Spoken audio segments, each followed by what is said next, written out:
My starting equation was 0 equals negative, I need to put my x here, squared plus 25, that was a negative 5, and then negative, whatever my x was, square it, plus 25. Okay, so I'll plug in those values that I have for x. This one is a 5, and this one was a negative 5. And I'm being very careful plugging in because I have negative values and I have squareds, and I want to make sure I do them in the right order. For this one, first I have to square the negative, or square the positive 5, so that's going to give me 25. And I have a negative from in front of the parentheses that's just going to come down to my next line, and then plus 25. And I'm checking, so I should put a little question mark there.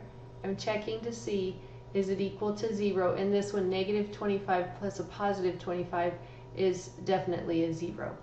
And on the second one, my second check, I have negative 5 being squared, which means I'm taking negative 5 times negative 5, and that is a positive 25. So instead of this part right here, I'm going to write down a positive 25 and then bring down my negative from out front.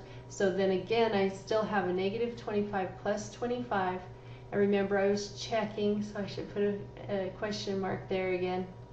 Is that equal to 0? Negative 25 plus positive 25, that one also comes to 0. And so I verified that both of my answers, positive 5 and negative 5, are correct. For number 1 here, we have x squared equals 81.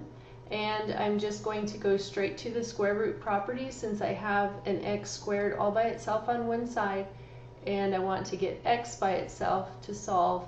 So I'll do the square root of both sides, and remember to put in that plus or minus on the right hand side so we don't lose an answer.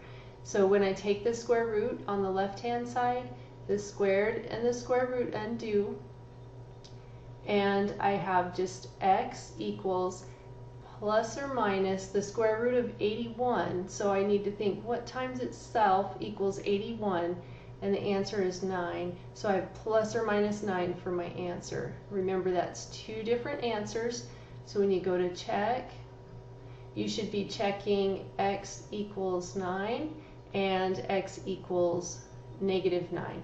And I can plug each of them into my original equation. So I have x squared equals 81, and I'm checking there. Same thing for this one, x squared equals 81, and again I'm checking.